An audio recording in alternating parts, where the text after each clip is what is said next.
So, paano nga ba manligaw ng Japanese? Actually, bago ako kinasal, may mga nakadate na rin akong mga ibang Japanese. Yung mga tipong pinagtagpo pero hindi tinadhana, ika nga. Kasi may mga kapalpakan akong mga nagawa na hindi ko alam. Siyempre, kakadating ko lang sa Japan noon. So, yung kultura ko sa Pilipinas, dala-dala ko. At yun, nakipag-date ako na wala akong kamalay-malay. Kaya para hindi mangyari sa inyo to, ituturo ko sa inyo ano yung mga dapat nyo iwasan. Una-una, yung pagchat-chat. Sa atin sa Pilipinas, iba madalas yung tanong tayo ng tanong, na kumain ka na, nasan ka na. Kasi gusto natin makausap yung taong gusto natin, di ba? Madalas magipag-chat tayo lagi para, yun, para sa atin lang siya. Yung oras niya sa atin lang.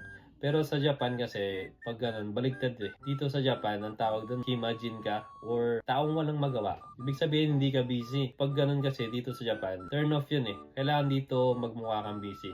Kaya rin din sila hindi masyadong re-reply kahit i-text mo pa yan ng i-text or i-chat mo ng i-chat. Kasi, gusto rin nilang i-maintain yung image nila na busy sila. Kahit na sabihin natin nakita nila yung message mo, malamang magre-reply yan after ilang oras. Para ano, yun nga, magmukhang busy. Next, yung ano naman, pagiging maharot sa chat. Yung pagharot, isa rin yan, di yan nagkakaiba. Pag padalas kang mangharot sa chat na ganyan, siguro sa una matutuwa, ganyan. Pero pag yan nag-ulit-ulit, maumay na siya. Kaya iwasan natin yun. Ito, underrated to actually. Pero ito napaka-importante. Kailangan magpapayat. Kung nakita niyo yung mga pictures na sinali ko dun sa isang post ko kanina, makita nyo, ang payat ko doon ngayon. Tumaba na ako, syempre, wala na. Mission accomplished na tayo. Wala na, kinasal na eh. Hindi na kailangan magpapogi. Pero kasi, naging underrated yan kasi sa Japan, baka di nyo alam na yung pinaka-attractive sa kanila is magiging payat. Parang macho ka pa rin pero payat ka. Hosomacho yung tawag, di ba? Hosomacho means lean. Hosoy means payat but macho. Payat at the same time macho. Gets nyo ba? Yun yung pinaka-attractive. Alam nyo bakit ganun? Kasi sa katawan pa lang, makikita na ng tao kung disiplinado ka, di ba? Kung di mo kayang kontrolin yung pagkain mo, lalabas yan sa katawan mo.